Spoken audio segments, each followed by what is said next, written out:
7:44 seguimos en Vital Noticias a través de Radio Vital y Nativa Televisión. Estamos en comunicación con Iván Arenas, experto en temas de minería.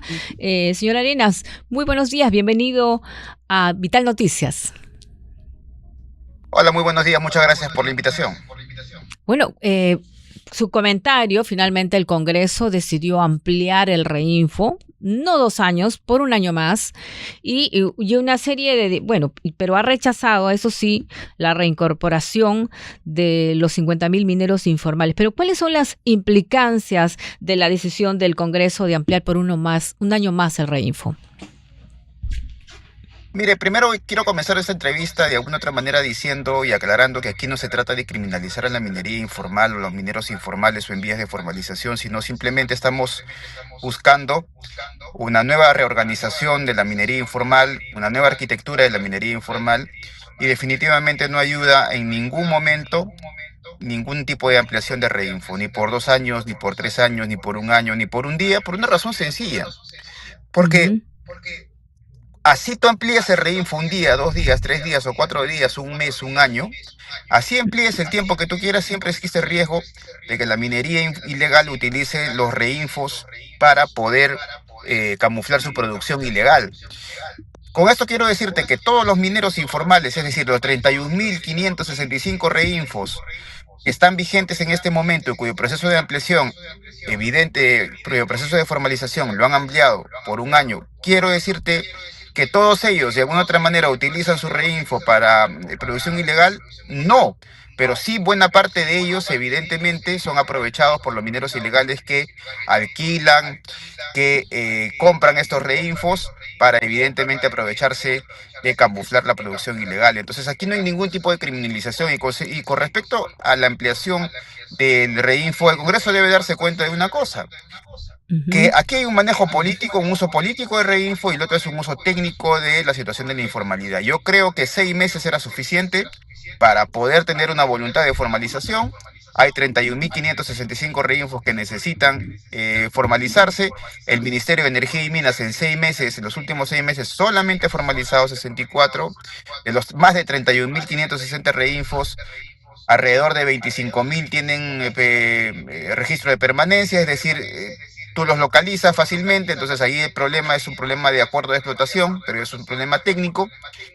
Y entonces sí se puede en 6 meses formalizar. El problema aquí es que se ha politizado, se ha ideologizado, se ha tratado de criminalizar una actividad y en esa criminalización de la actividad, cuando se dice que se está beneficiando el minero informal, en realidad a quien no beneficia es a él. A quien beneficia básicamente son a los ilegales y a los dueños de las plantas de procesamiento, que son quienes están financiando la minería ilegal y quienes están financiando muchas veces las movilizaciones. Ujú. Ese es un punto, la verdad que bastante complejo, que mucha gente, seguramente los que nos están escuchando o viendo, a veces no entienden, ¿no? Porque ellos dicen, no somos ilegales. Yo pregunto a los que defienden a los mineros informales, me dicen, pero nosotros no somos ilegales. Pero existen mineros ilegales, sí, que a ellos los expulsen, que a ellos los erradiquen, pero no nos confundan, no nos mezclen, porque nosotros no tenemos nada que ver con la minería ilegal, sino que ellos son mineros artesanales, ancestrales, diferenciarlos parece complicado, o sea, o en su opinión considera que son lo mismo, mineros ilegales o mineros informales. Usted no está diciendo que los mineros ilegales se aprovechan de los mineros artesanales. A ver, hay una cosa que es importante. Ujú. Este mundo es un mundo diverso en el que no existen ni buenos ni blancos, ni buenos ni malos, ni blancos ni negros. Hay zonas grises y evidentemente son seres humanos los que están haciendo minería. Lo segundo es que no existe, eso se llama minería ancestral, es un invento, es un sintagma que nos están viniendo, eso no existe en ninguna parte de la legislación. Así es que mineros ancestrales es una cosa un poco relativa de decir, ¿hay minería histórica en el Perú? Sí, hay minería histórica en el Perú y están los moches, los muchicas, los chimú, los paracas, los incas, etcétera. Pero que existe minería ancestral te quiere decir desde cuándo, ¿no? Y la minería necesita papeles, fundamentalmente constitución, Estado de Derecho para poder funcionar. Así es que minería ancestral no sabemos de dónde, ni cuándo, ni para qué, ni... En fin, es una discusión que básicamente es una discusión antropológica que no sé por qué lo han querido meter en este tema. Tercero, ¿Hay mineros ilegales que utilizan los reinfos vigentes? Sí, claro que sí. ¿Hay mineros informales que tienen reinfo y que compran producción ilegal? Claro que sí, sí los hay. ¿Son todos? ¿Son los 31.565 reinfos? Evidentemente que no. Pero hay una buena parte que hace ese tipo de cosas. Claro que sí. ¿Hay gente que de alguna otra manera está preocupada para poder formalizarse? Pues claro que sí, evidentemente, no lo negamos. ¿Hay gente que cumple sus instrumentos de gestión ambiental? Claro que sí, pero también hay gente que solamente ha presentado un papel de instrumentos de gestión ambiental y con eso piensa básicamente administrar o gestionar o mitigar los posibles impactos negativos que pueda tener en contra del ambiente. Entonces hay todo tipo de gente aquí. Lo que existe es un aprovechamiento político de esto, intentar colocarnos al minero informal como que todos son ancestrales, como que todos son artesanales, como que todos son buenos, y eso no es necesariamente cierto, como te digo. Hay mineros ilegales que se aprovechan de los reinfos vigentes, sí, claro que sí. Y hay mineros informales que también compran producción vigente, ilegal, y eso lo camuflan como producción informal o en vía de formalización, que, pero sin embargo que tienen reinfo vigente, estos 31.000. Claro, también existe, evidentemente, eso no se puede negar. Por eso la minería ilegal está como está y por eso tenemos zonas como Huánuco, como Bananay, como Condorcanqui, como inclusive Patás, como Puno. No podemos negar lo evidente, pero evidentemente también, va a tener redundancia, tenemos que de alguna otra manera saber quiénes están haciendo eso y quiénes están haciendo no. No nos ayuda en efecto que los 31.560 reinfos se hayan ampliado por un año más. No nos ayuda en absoluto.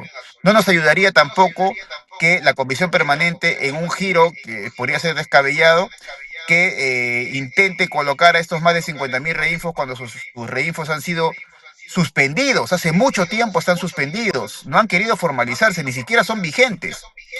Entonces Mm. aquí hay un problema de uso político ideológico de la minería informal y hay un problema en el que dice que todos son buenos o todos son malos y eso no necesariamente es cierto. Aquí hay una utilización grosera de la minería informal y esa utilización viene de sectores de izquierda como de gente también de derecha, ¿no? Ahora, usted habla del aprovechamiento político. Hay algunos que especulan de que incluso la minería ilegal estaría, o hace buen tiempo, financiando la campaña de algunos partidos políticos. No solamente la minería ilegal, sino la minería informal también. Es decir, ambos están hace mucho tiempo financiando los partidos políticos, financiando intereses alrededor de los partidos políticos, financiando lobistas alrededor de partidos políticos, financiando estudios de abogados alrededor de partidos políticos. ¿Para qué? Para impedir leyes como la ley MAPE, para impedir leyes como la criminalización de la minería ilegal. Acuérdese usted que la minería ilegal ha sido sacada de la ley de crimen De crimen. organizado y eso debería Ujú. volver nuevamente. Claro que sí. Entonces, acuérdese usted que estas cosas están sucediendo. Entonces, cuando usted me dice, hay mineros ilegales, hay mineros que están financiando, hay mineros ilegales, hay mineros informales. A veces la financiación es directa, no. A veces la financiación es por partidos políticos, sí. A veces la financiación es por estudios de abogados, grandes estudios de abogados también, a veces por lobistas también, por agencias de comunicación también. Todo el mundo está metido, esto es una Mm. industria, hay que entenderlo. Si no entendemos que esto no es una industria, si no entendemos que esta es una industria que tiene una larga cadena, entonces no entendemos absolutamente nada.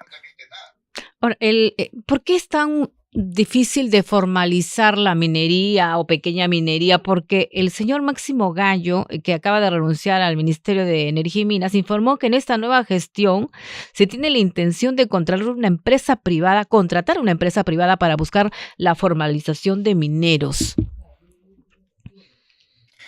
Mire, eso es una pregunta bien pertinente y que Ujú. tienen varias respuestas. La primera es que cuando se está buscando una empresa para que formalice, hay que entender cuáles son los cuellos de botella en la formalización. La primera es, evidentemente, el acuerdo de concesión, el acuerdo de explotación. Supongamos que usted es una concesionaria minera, es decir, una concesionaria que ha reclamado frente al Estado una concesión y le han dado una concesión y yo, Iván Arenas, me aparezco en su concesión e invado su concesión. Ujú. Yo soy un minero informal porque el gobierno me ha reconocido como un gobierno informal, como un minero informal, pero que estoy básicamente haciendo minería informal en concesión que no es mía, es decir, concesión que es de usted. Pero usted no quiere ponerse de acuerdo conmigo y yo tampoco quiero ponerse de acuerdo con usted. Y a eso se llama un acuerdo de explotación, al acuerdo entre eso. Eso de alguna otra manera ese principal cuello de botella entre quien tiene la concesión y quien tiene la labor minera. Lo segundo está en los instrumentos de gestión ambiental, los llamados IGAFONES. Instrumento de gestión ambiental de inicio y reinicio, en fin, instrumento o de inicio de operaciones, en fin. Estos instrumentos de gestión ambiental, el Ministerio de Energía y Minas no puede revisarlos. Si el Ministerio de Energía y Minas contrata a una empresa, digamos, transparente, bueno, y ayudaría a solucionar para la revisión de instrumentos de gestión ambiental, hasta no puede sonar descabellado, si no puede sonar de alguna otra manera importante. Pero el principal problema no está allí. El principal problema está en cómo el Estado asegura que se pongan de acuerdo tanto el concesionario, es decir, usted, que tiene una concesión minera pequeña o grande, y el invasor minero, que ha sido reconocido como minero informal. Entonces, ¿cómo se ponen de acuerdo allí? Ese es el principal reto, porque el Estado no puede obligar al concesionario a que se ponga de acuerdo con el minero informal. Si el minero informal está en una concesión que no es suya. Lo que Reinfo pide es un acuerdo de explotación. Para que tú salgas de Reinfo y para que finalmente puedas ser formalizado, te pide que tú tengas un acuerdo de explotación, pero eso no lo quieren firmar. Entonces, ¿cómo le garantizamos al concesionario desde el Estado seguridad jurídica? Pues que en este país puede pasar de todo. Supongamos que usted y yo firmamos un contrato por 2 años. Ya. Tenemos el contrato de explotación y resulta que yo mañana más tarde me aparezco con un abogado y digo, me presento un habeas corpus y me quiero quedar con su concesión. ¿Qué seguridad jurídica tiene usted para poder llevar adelante un contrato de continuar con un acuerdo? No, ninguna. El Estado no tiene el Estado no le da ninguna garantía al concesionario para que se ponga de acuerdo. Y ahora otro tema para terminar finalmente este tema, esta parte. Del 100% de invasiones invadidas, el 70% están en pequeñas y medianas. No está en las grandes, de tal manera que un uso obsceno y político cuando nos dicen que la gran minería no quiere que los pequeños y medianos mineros se formalicen. No es así. Si el problema está en los pequeños y medianos concesionarios, no está en los grandes concesionarios, no está allí, está en los pequeños y medianos. Sin embargo, el señor Cutipa, el señor Bellido, el señor Roberto Ajá. Sánchez nos repiten todo el día que el problema está en los grandes, que no quieren a los chiquitos, que los grandes no quieren que se formalicen, que hay una lucha de clases aquí entre grandes y medianos y pequeños. Es una mentira, los datos lo dicen. Y otro tema, ¿quién contamina más? Es que no, lo que pasa es que, mire, ve, la arquitectura legal tiene estándares de cumplimiento, se llama los estándares de cumplimiento de las llamadas ECAS, ¿no? Ujú. Estándares de cumplimiento ambiental, ¿ya? Hay estándares de cumplimiento ambiental que una empresa minera formal, digamos, una empresa minera formal, que hace gran minería, tiene que cumplir. Si no cumple eso, no solamente corre el riesgo de estar contaminando, o de impactando negativamente, sino además de ser multado y finalmente de ser llevado hacia una corte, por ejemplo, hacia CIADI.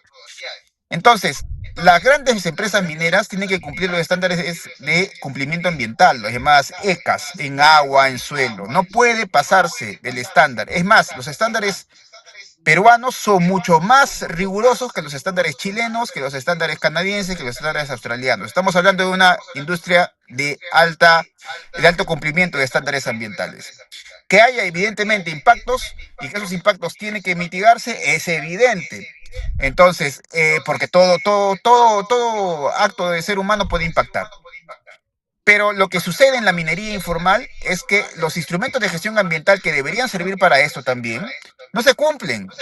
Hay algunos que solamente han presentado una hoja. Tú vas a revisar los instrumentos de gestión ambiental que se han presentado en el Ministerio de Energía y Minas de estos reinfos, solamente han presentado una hoja, eso es imposible. Entonces, aquí no se trata de quién contamina más, sino aquí se trata de quién cumple los estándares de calidad ambiental. Entonces, la minería informal, la pequeña y mediana minería, muchas veces no lo cumple. Algunos de ellos dicen, nosotros no lo estamos cumpliendo porque a veces, o nosotros no impactamos, dicen, ¿no? No contaminamos, porque toda la producción la llevamos a las plantas. Óigame, pero muchas veces hacen la propia producción, la propia licitación en la zona. Mira, hemos visto el último reportaje ayer en Huánuco, en Nanay ni qué decir. Entonces, no, tenemos que reconocer que hay un problema y aquí no se trata de quién contamina más, sino quién cumple los estándares ambientales. Y los estándares ambientales tienen que cumplir las empresas mineras grandes sí o sí, porque si no son multados, además Bien. reputacionalmente serían mal, ¿no? Bien, muchísimas gracias al experto en temas mineros, Iván Arenas, por esta comunicación con Vital Noticias. Y de verdad que nos ha ayudado a entender algunos puntos que a veces nos confunden. Y es importante escuchar ambas partes. Hemos tenido la semana pasada un candidato defendiendo el Reinfo. Ahora escuchamos la versión de un experto para que usted, oyente, televidente, tenga una visión más clara de lo que sucede en este tema de la pequeña minería. Muchas gracias, señor Arenas. Gracias a Muchas ustedes. gracias. Bien, hasta la próxima. Tenemos que hacer una breve pausa. Ya regresamos más y vamos a regresar con el plan de seguridad ciudadana que planea presentar el gobierno en las próximas semanas.